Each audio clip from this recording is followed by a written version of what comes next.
Hello, hello, hello, and welcome back to the channel. Welcome back to the channel. I'm going to be getting into a very, very important topic here. I'm not just going to be talking about one thing, but in general, I'm going to be addressing the daughters of Zion, so-called black women, on some issues that it is very, very clear, issues that are out of hand. They have been for a very long time, and over the years, we have spoken on these issues. Of course, we know that we are not going to reach everyone, but that doesn't stop the fact that we are required by a mandate of the Most High to cry aloud and spare not and lift up our voices like trumpets in Zion and show our people their transgressions. You know, we got to preach it in season and out of season, whether folk like it or not. So anyway, I'm going to ask that you all would help me out a bit here and share this live. I would like to engage with more people. Okay, so if you can share this live, I would very much appreciate it. I am going to be sharing it myself as well. So while we're doing that, I'm going to be getting myself prepared to jump into this topic. So listen, family, so much is going on in this world. So much is going on. Now, this story right here was shared with me by someone. Sister Cece, thank you for sharing this with me. It is actually an older story, but I decided to incorporate it into a topic that I had been wanting to talk about for quite some time. And it is this basically the subject of children calling grandma mama. Okay. But I wanted to bring in this topic as well. Who is Verphy Kudi? I have no idea if I'm pronouncing her name right, but I'm going to talk about this thing. I want to share this story, and then I'm going to get into the other topics, okay? Mainly, why are your children calling grandma mama, okay? And the other part of that, and this is addressed to young women like her and so many others that have other forms of baggage just hanging all off of them, right? Who do you think you are? Who do you think you are? Okay? This generation is so out of bounds, out of order. It is ridiculous. But you know what? The Bible warned us of this. It says, menstruous women shall bring forth monsters. Brother Jeremiah White made a pretty good point. He said many of the grandmothers are pretty young nowadays. Now, I want to address that real quick before I dive into this. What you're saying is true, but let me tell you something that's kind of interesting. And I've talked about this before many years ago. It's going to be interesting. Okay. Let me see, because that who raised your granny? My granny raised me. Okay, so we're going to get into this, Byron, about the whole granny and why it is that granny is raising the children. Okay, it's going to be an interesting thing because a lot of people are not really paying attention to this. They've given young women a pass, you know, say, well, at least grandma raising them. Okay, why is she raising them though? But anyway, I want to get back to what Brother Jeremiah White said about grandmas being pretty young. So years ago, we talked to this extremely senior elderly white woman. Okay. I forget why we were at her house, but we were, okay. In an area where we used to live, we were at her house, and we were Christians at the time. So this was a long time ago. Not that that matters. But we got into full conversation with her, and we ended up taking the conversation way back to the early 1900s, right? The early 1900s. And the senior woman, she was telling us how back when she was young, she said 11 years old and able to take care of a whole house. Okay? Everything, the whole nine, cooking, cleaning, everything. By the time she was 13, y'all get this? She said by the time she was 13 years old, she was married, had a husband and children, 13 years old. Okay. But we were talking about the maturity level of people back in the early 1900s versus now. So I wanted to mention that because the brother was saying something about grandmas being younger or pretty young these days. Well, actually, they've always been pretty young, Brother Jeremiah. But what has happened is the maturity level of people is just gone, right? It is gone. Not just that. They have dumbed down society so much so to where people are in their 20s, going into their 30s, still acting like the youth, right? Then I saw a video too. Many of you may have seen it. I think I shared it. Okay. There was an older black woman, senior, talking, and she was talking about how when she was age 11, when she was age 7, she was taking care of children very, very young. Okay. And how it was just something that she was able to do, taking care of a whole house. And she said she knew how to cook, clean, everything, right? And this was back in the early 1900s as well. So the maturity level was quite different. Here's a good example of something you all can take a look at. Martin Luther King, he was in his 20s. You remember what he looked like in his 20s? He looked like a man, right? A man. But these fellas in their 20s these days look and act just like teenagers. They don't function like men, some of them, right? We know that there are exceptions to the rule, but there you have it. Okay, I just wanted to share that example. Now, as for grandmothers being 30, sometimes 29, back in the day, that wasn't a bad thing. But in today's time, something is going on, because back then they were usually married at that age, as with the examples that I pointed out. Married with families. They weren't just having babies and casual sex, and then 9 months later a baby pops out. Right? It sounds like what this young lady, Verphy Kudi, experienced. She's definitely not mature. Definitely. Okay, that's right, Brother Jeremiah. Maturity and the teachings were very different. There was more structure in the homes, absolutely.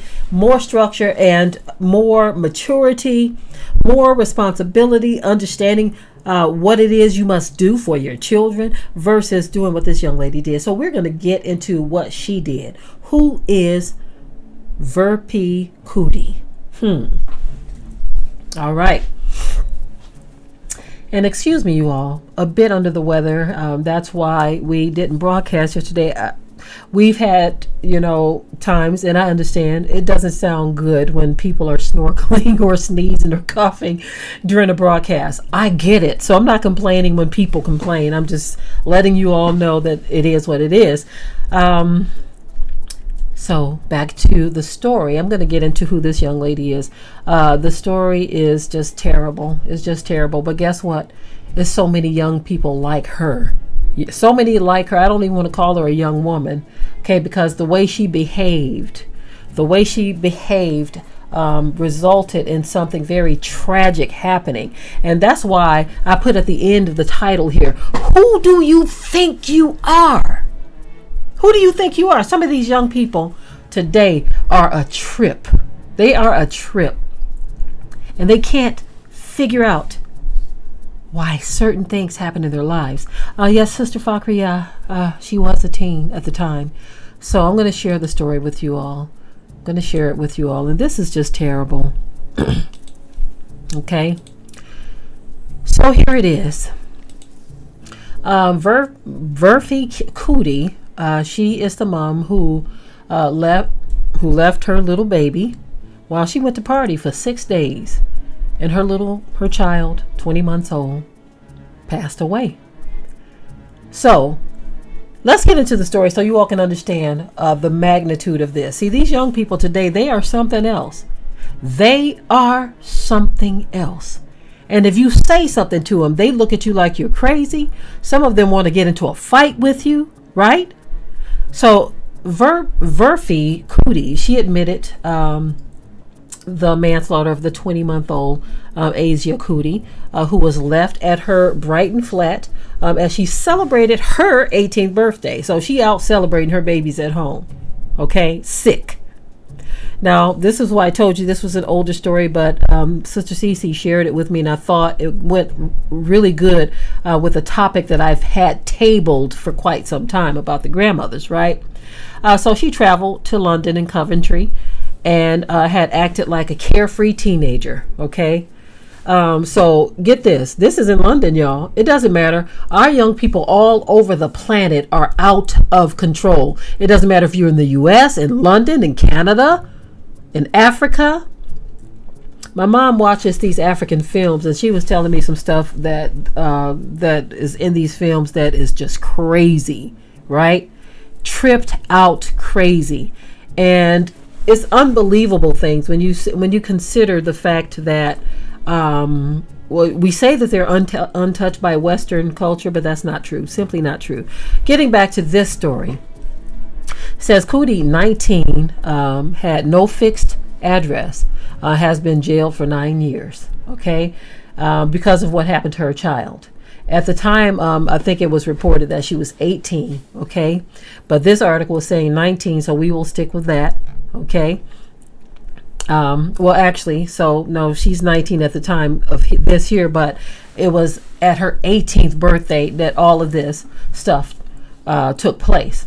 So Judge Christine Lang told Kudi that Asia was a helpless child who relied completely on you as her mother to provide for her needs, she said. Okay, it is almost unbearable to contemplate her suffering in the final days of her little life.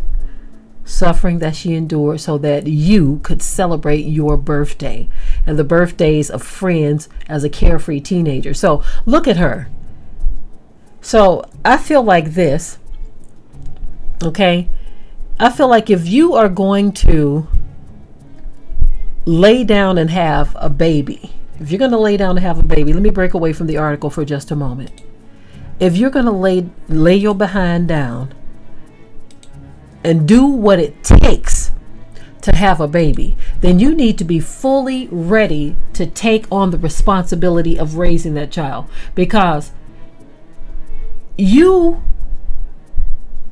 are all that child has, and they depend on you. And for you to take your behind out to party and celebrate your birthday, and you had no thoughts about leaving that baby alone. So I'm going to get deeper into the story because there's a lot more to it. Brother Timothy Davis says that these kids aren't listening to the adults anymore, and that's absolutely right. They are not, and they don't want you saying anything to them. And yet people are trying to figure out why the Most High continues to allow death and destruction in the so-called black community. You have no idea what he's looking at. See, from afar, from a distance, we can say, okay, we know something is happening over there or something. You don't know when a situation happens to a person. You don't know what's going on, to where the Most High says, okay, it's time to call a meeting. Time to call a meeting on this person. Time to call a meeting. And when the meeting is adjourned, something has to be done about this person or that person. We were just talking about that the other day. We talk about this kind of stuff often as a family, you know.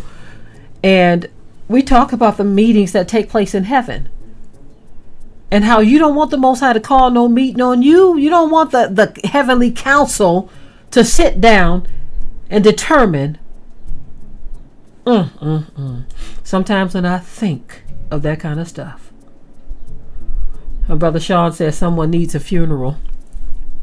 Now, I remember when my son shared that with us, it was, something that was in some show he watched where whenever a person was doing something, I guess that got on this fella's nerves, he said someone needs a funeral, right? And so that's what happens in with the heavenly meeting sometimes.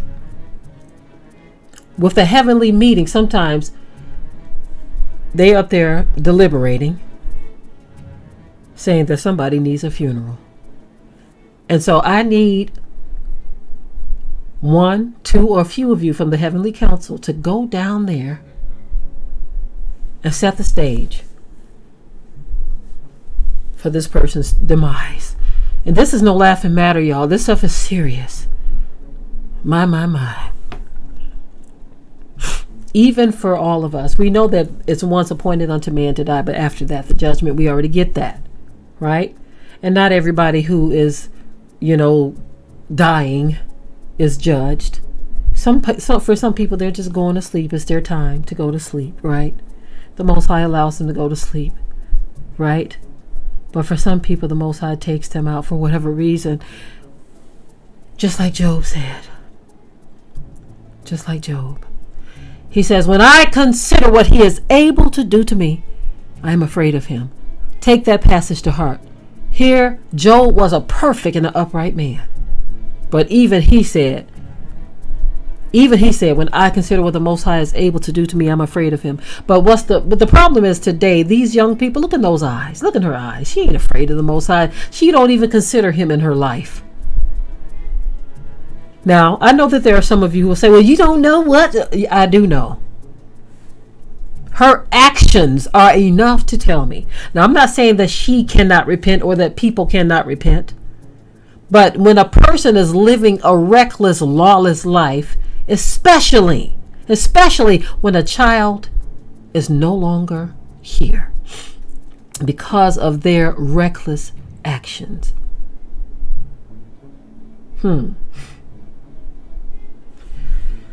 Let's get back to the article, family. Share some more details of this. Because again, this was a horrendous story. Like I said, it's an older story, but it goes right along. Okay. I'm going to share the screen with you all again. So, she said it is almost unbearable to contemplate her suffering in her final days. Okay. While this young lady living the life of a carefree teenager, her child's at home.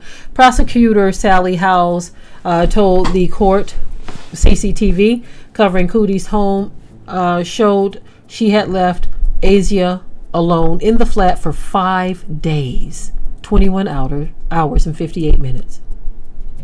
How do you leave a child so young, not even 1 year old, not even 2 years old? Child, not even 2 years old. She's only 20 months old. And you leave her for 5 days, 21 hours and 58 minutes. To me, that's 6 days. 6 days. Says Kudi left Brighton on December 5th and went to London, where she spent her birthday with her boyfriend. So you all hanging out with your boyfriend. Was this the baby's father or who was it? Not that it matters. The baby, not even 2 years old, you left her by herself at home while she was sick so you can go party with your boyfriend? 2 days later, she attended a concert in Elephant and Castle, southeast London, where she had the DJ announce her birthday. So I'm the person of the hour. It's my birthday. Announce my birthday, right? Your child's at home. On December 9th, she moved on to a birthday party in Coventry, 150 miles from Brighton, before returning to London the next day and then home on the 11th. When she returned home, Kudi called 999. Again, they're in London, y'all, so their emergency system is different. But she called 999 and told the paramedics her baby wasn't waking up.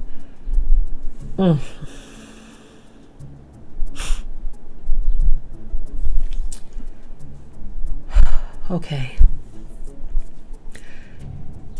At just after 18:20, an ambulance crew found Kudi incoherent, distressed and distraught. The paramedics discovered Asia was not breathing and rushed her to the Royal Alexandria Children's Hospital, where she was pronounced deceased soon after arrival. Now, this young lady, let me break away from the article for just a moment.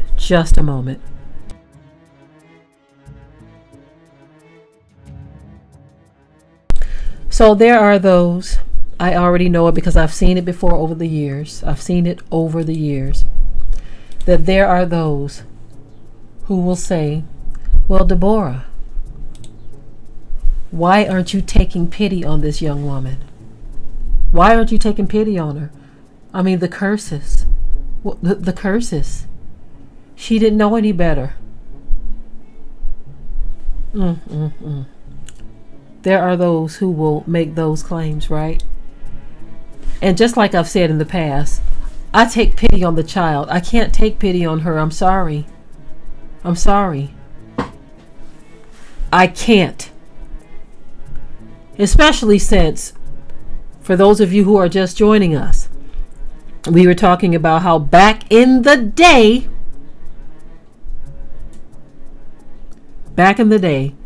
young women that were very young knew how to take care of a whole family and households. I'm talking about the early 1900s, late 1800s, and further back than that.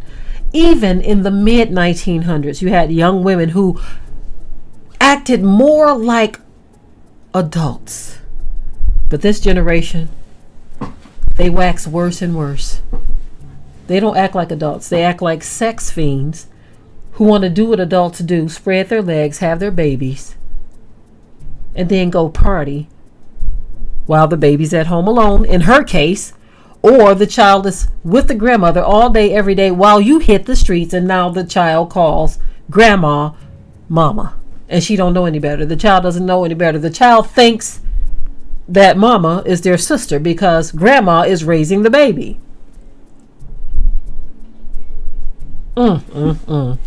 There are so many layers to the black community. So many layers that it's hard to peel back all of it. Now, for those of you who say, why are you looking down on this young woman? I'm not looking down on her. See, that's the deflection that you get when you talk about this stuff, because these young people today, they don't want you saying nothing to them about nothing. And I'm very aware of how I'm talking, you all. Now, Chris Griffin says white people do it too. I don't know if you're saying that out of sarcasm or if you're giving that to me as a point of reference to say, well, white people do it too. I wish you could clarify that for me. Please clarify. Are you informing me that they do it too, or are you basically using sarcasm? Because if it is being said as a form of why am I not talking about these other races who do this stuff too? If it's being said in that vein or in that format, then I'm sorry. I'm sorry. The Bible tells us to cry aloud in spirit, not to lift up our voices like trumpets in Zion and show our people their transgressions. I am fully aware of what happens in other racial groups as well. Fully aware of that. But I'm talking about these young people right here. This young woman right here. All the young women.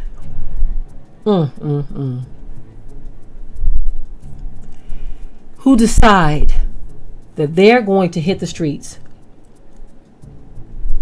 sleep with whoever they want to, while grandma raises their children and the children call her mama. Now, we know of situations like that. We know of situations where some young people were raised not ever knowing that their sister was actually their mother because they called grandma mama. Now, I know every situation is different, y'all. I mean, I feel the need to say this because sometimes people just don't get it. They just don't get it. They think, see, sometimes you have to look past the fact that people believe that you're looking down on someone. This is not an issue of looking down. We have to explain to our people that we cannot continue this way. That's right. To someone in the chat says, yeah, they want to leave the kids with grandma so they can go party some more and get mad when grandma says no. Exactly. Many of them get mad when grandma says no. And here's another one for you. Here's another one for you. Someone said, then they have a look. Then they look for a man to help them raise Ray's baby. because the man who fathered the children isn't there. Because he was just a sperm donor. And I hate to say it, but sperm donors ain't in this by themselves. You were a womb donor because you had no intentions of having a baby. You weren't trying to get pregnant. But you said, look, the joys of sin are worth it to you.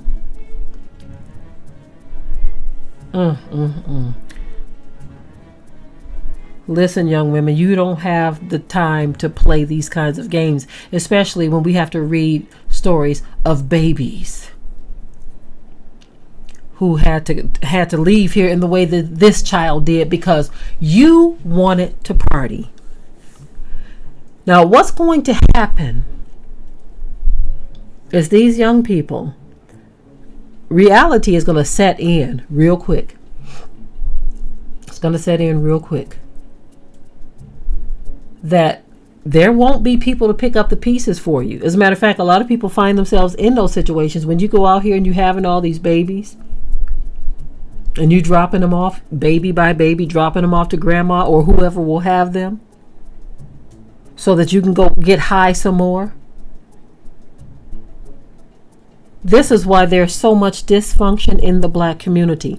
I already know that these same types of stories are in other communities too. I already know it. I know it all too well. I've seen it. We all have seen, we've heard, we know. But I'm dealing with the house of Judah right now. I want you to understand why the judgment is so hard and heavy in the black community. And then the thing that I can't stand, and I know situations like this too, I can't stand it when these young mothers, they don't even want granny to chastise their children. And so I'm going to ask the question again. Who do you think you are? Who do you think you are? You want to drop your children off on granny. And in some cases, not all, but in some cases, your children are hell on wheels.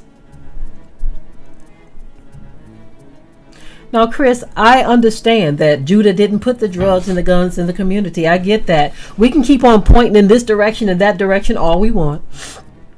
We can keep on doing that. We can keep on saying, well, they did this. We don't have to succumb to it. We don't have to give in to it. If we were strong spiritually, they can drop off whatever they wanted in the hood. We would just let it sit there. If we were strong enough spiritually, they can drop off whatever they wanted in the hood. A strong people would resist. But they know that our people are weak because that is what our people display. But anyway, back to these children. You have children who are hell on wheels. Hell on wheels. And you don't want nobody saying nothing to them.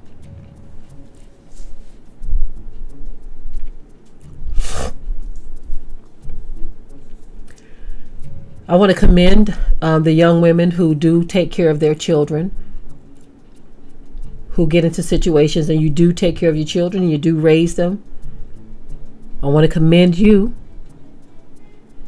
But these messages are very, very important that we understand that someone has to tell the truth out here because situations like this only go from bad to worse.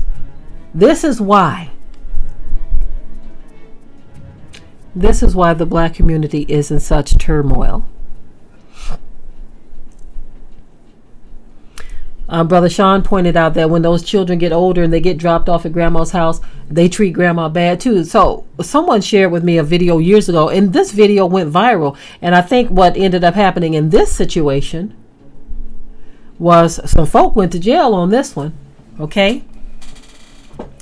But there was a situation where the young kids, and somebody had a camera, y'all. Some adults had cameras.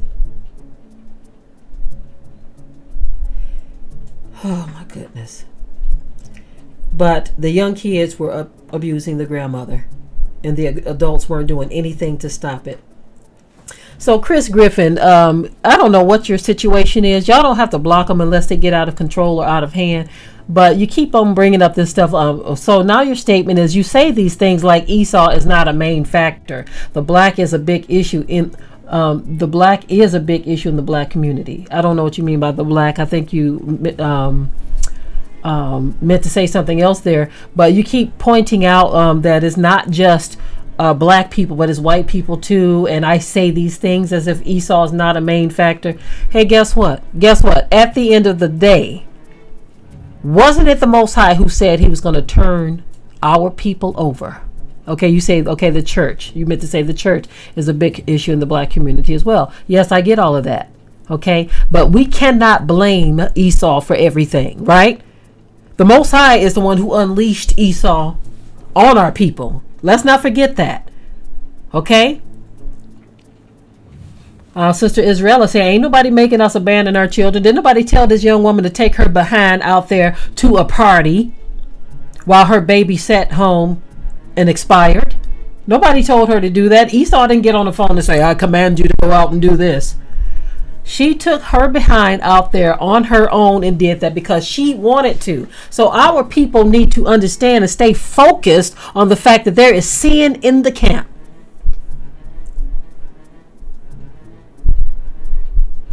Okay, I understand that, Chris Griffin. I understand that, but I'm telling you right now. We as a people have got to understand that the Most High does not want us looking at Esau. He doesn't want us looking at the Asians. He doesn't want us looking at this group or that group or the children of Ham and saying, woe is me, they made us do it, they this, they that. He don't want us doing that, family, okay?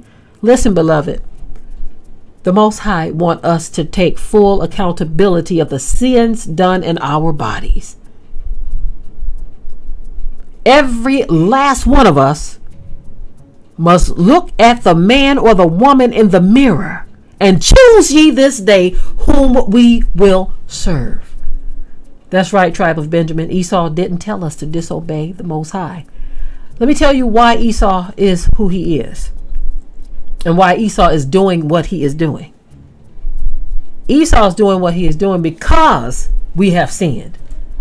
So whenever we sin, these other nations already knew. Remember the story of Balak? So, listen. We're not offended. I'm just addressing what you said, okay, Chris? It's okay. I just have to set the record straight so that there can be understanding here, okay?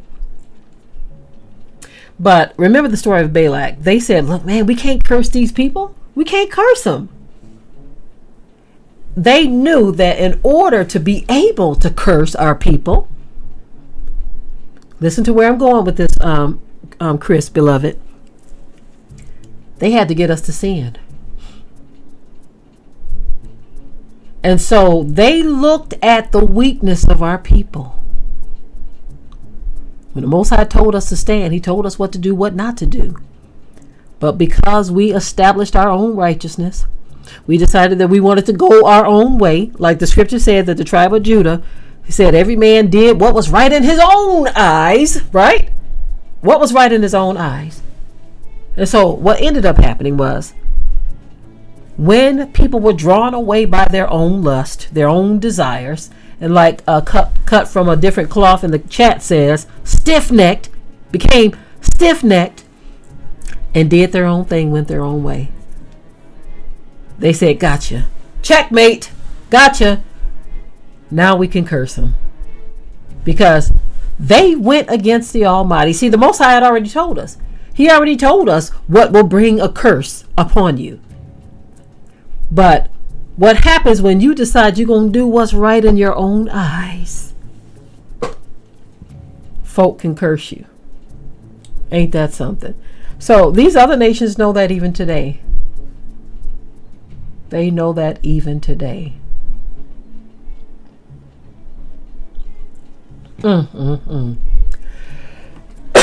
Excuse me, family. I am so sorry. I'm going to try to remember to mute the mic when I'm about to cough. As a matter of fact, I'm going to do that just now for just a moment.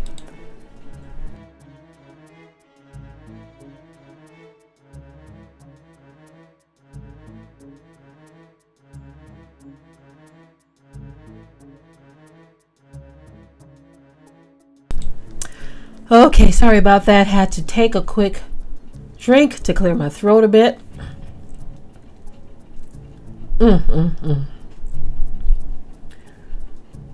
But what's happening is our people are being destroyed for the lack of knowledge. You know how the Bible says my people are destroyed for the lack of knowledge? Let me just break that down for you. You can be destroyed for what you don't know. So you have to be very careful of these earthly cliches, right? Let's take a look at these earthly cliches. They will say something like, oh, what you don't know can't hurt you.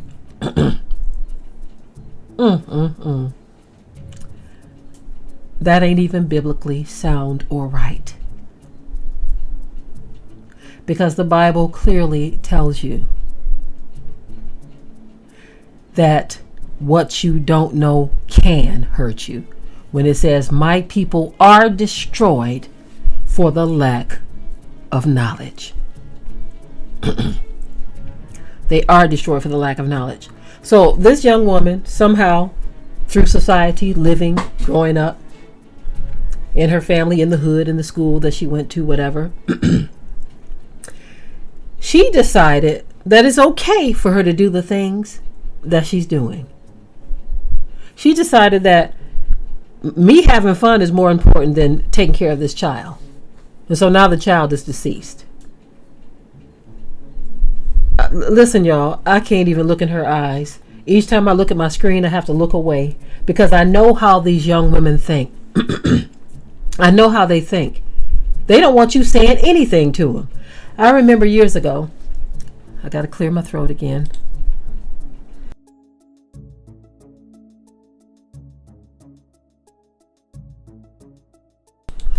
I remember years ago in the city of Detroit, we had owned this one apartment building that had a young woman staying on, I think she was on the 3rd floor. And this young woman, she had her 2 children. One looked like they were probably about 2 years old. The other looked like she was barely 1, if that. Okay. They were sitting at the top of the stairs while the mother was down in front of our apartment building, just talking to a group of guys. They were all just standing out there just running their mouth, right? So we were there at the apartment building to do some work. On another unit. And so we go up the stairs, we see these children sitting at the top of the stairs. One of them doesn't even look like they can walk, but they sitting at the top of the stairs, little fella. He's sitting at the top of the stairs too with his little sister. So we're doing work, we're going back and forth. The next thing you know, I see the little fella hanging out of the window. And as a mother, I said, okay, let me get over there real quietly and gently. Keeping in mind, they're on the 3rd floor, y'all. We got over there and we got the window closed. And I went and I said something to the mother. I'm like, the children can't just be in the house by themselves. In the building by themselves, sitting at the top of the stairs, and now one's hanging out the window. On a whole other day, that same woman, young lady, I'm not going to call her a woman, young lady, had the little boy sit next to her on the front step of the building, still out there talking to some guys again. He had a gash on the side of his little ankle. On the side of his little ankle that was so bad and so deep. I remember saying to myself, that baby needs to go to the hospital. He needs to go to the hospital. And I said, you need to take care of this baby's ankle. Oh, he all right. He's okay. He just fell and hurt himself. It was no big deal to her. Of course, I was a Christian at the time, but I was so upset. I said to myself, these young people, this young generation, they are gone. Now, in her case, she didn't get belligerent with me, but she was nonchalant, like it was no big deal. Like each time we come there, we have to tell you to get your child out the window, tend to the wound on the child's ankle. What happened to the baby's ankle? What's going on? And these young mothers, I know that many want you to draw pity or have pity on them. But what about the babies? For me, it's the babies. Now, someone asked, what year was this? Now, the young lady on the screen here, I believe this was 2019.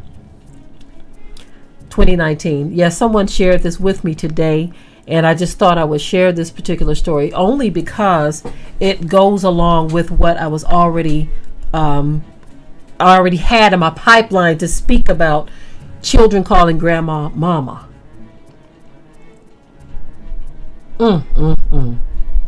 So, as I look at this generation, many of them are clueless, yes, we get that, but they're also soulless.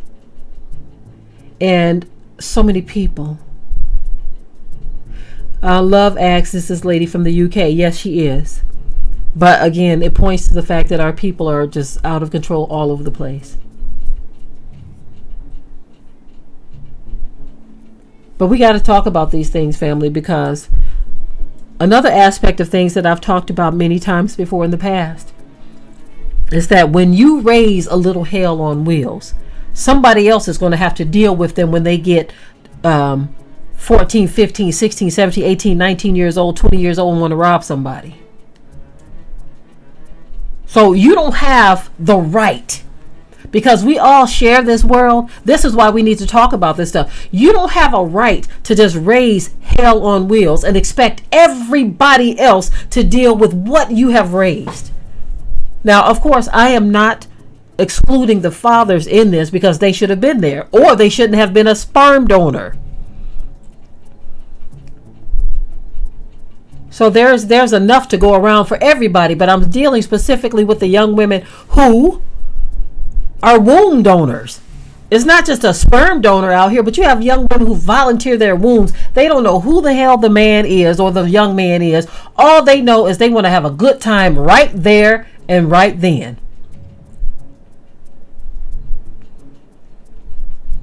And they don't care if a baby is going to be born as a result of it. Now, if you were raised by your grandparents, such as Renee in the chat, is nothing against. I have nothing against that at all. I commend the grandparents who do that. Okay, in some cases, there have been situations where mom have died in childbirth or something like that. Okay. There are situations where it happens. I'm specifically talking about those situations where a young woman, she's just out here. We knew of a situation coming up where one of our friends was raised by her grandmother. Okay, each and every time her mother would get pregnant. Her mother was a drug addict and an alcoholic, but each and every time she would get pregnant, as soon as she had the baby, she literally just came and dropped that baby. Didn't have no time spent with that baby. She just dropped it off to her mother, and her mother raised them children as her own. So my hat goes off to grandma and grandpa who take on the task of that. But we still have to speak to these mothers who are out here just making these babies.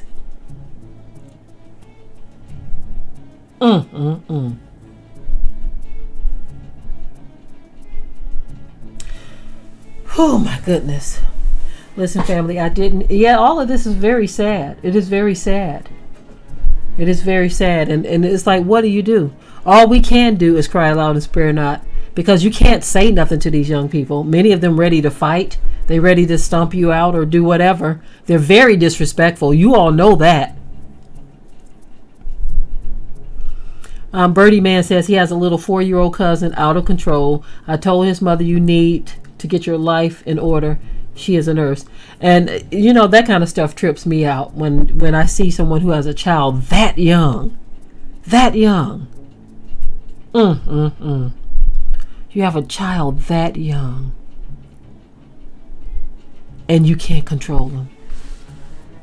Most of these parents, they contribute to this by giving them whatever they want.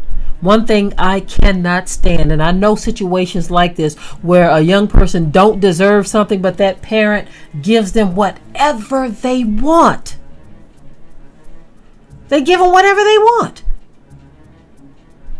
That's right, y'all. Princess Jewel, they are spoiling these kids. And then the minute you want to try to pull the plug on it because you can't afford to keep up with that lifestyle that you've gotten them used to, then they want to delete you. Candace says she tries to talk to some of them, but it's about that check. And see, that's another element too. You have young women out here literally having babies just so that they can get a check. It is what it is.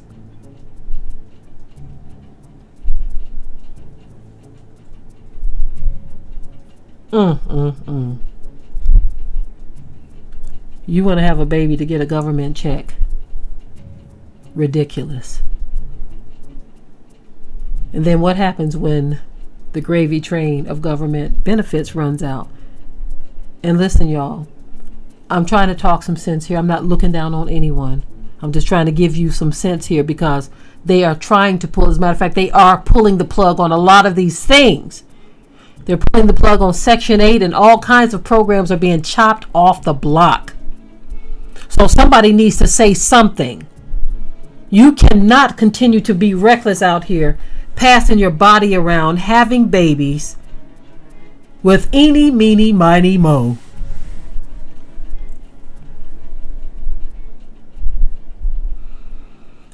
Someone in the chat said they're a little guilty of spoiling their children, but they also don't play. Well, it's never too late to stop spoiling them. It's never too late to stop, especially if they're young enough. They might have to get cut off cold turkey, but hey, it is what it is. I just don't feel like children who are hell on wheels, disobedient, defiant, and just sassy talking and all this kind of stuff, and mischievous. I just don't believe that children should get whatever they want. I just don't. I just don't believe that children should get whatever they want. I feel like their needs should be provided for. But if you can't be respectful, why should you get a brand new car? Why should you even get a used car if you are disrespectful?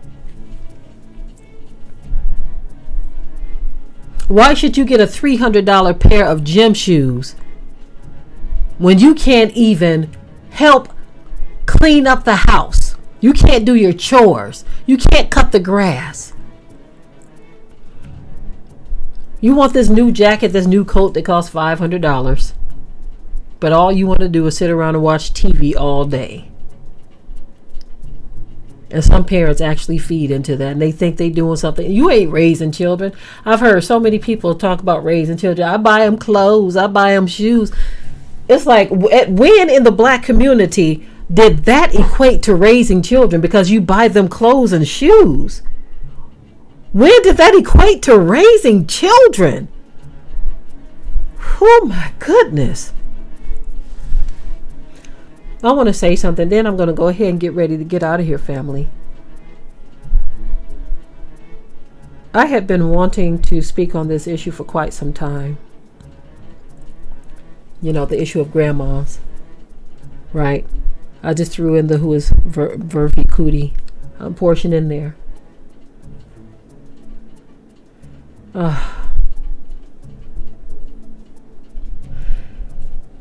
But when I saw the tornado that ripped through that majority black town, family, when I saw that tornado,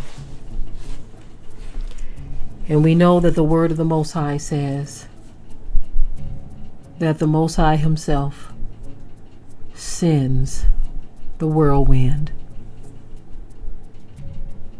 A whirlwind is a tornado. He said he sends it. Yes, the one in Mississippi. When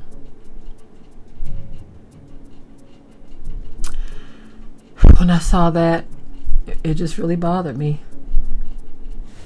You have to ask, what was on the Most High's mind when that happened? What was on his mind? Like Yahweh's treasure says, I feel for the babies. Exactly. They are born into these situations. But we have to understand what the scripture says.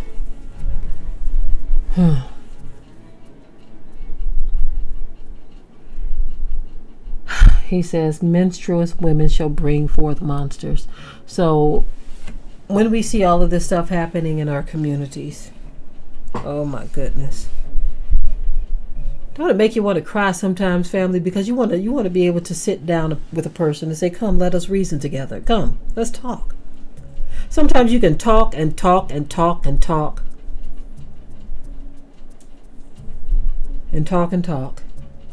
And all they want to do is argue. Because of something they feel like you should give them that they don't deserve.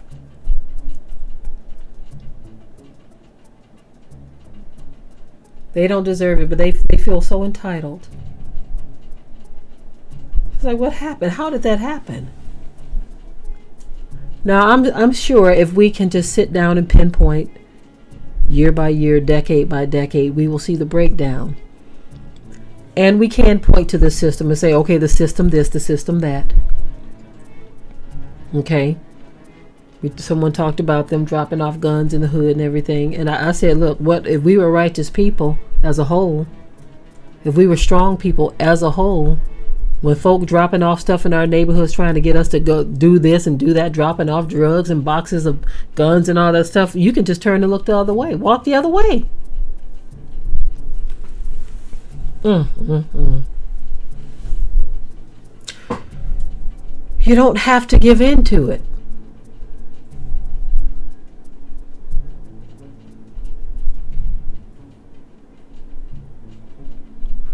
But because our people give in to sin, the joys of sin, because they seek to please their flesh, this is what happens. We see the end result of sin just taking over. Sin in the camp.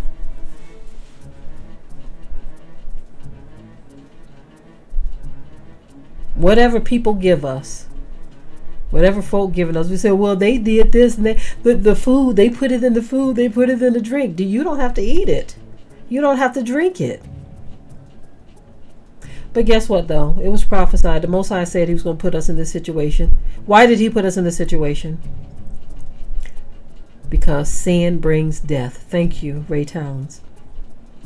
Because of our sins. Our sins separated us from our Father, so that layer of protection was removed.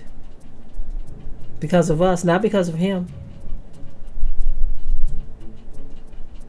Because of us. Love Yah 78 in the chat says, we have a long history of being stiff-necked. Long history. Yes. All right, family. I think that is all for now. I wanted to share this story because it's so horrendous. And then I also wanted to, speak about the fact that this reckless sexual behavior from our young women and our young men is why you have children calling their grandma mama, because mama and daddy are in the streets repeating the same vicious cycle over and over. And with that, I'm out.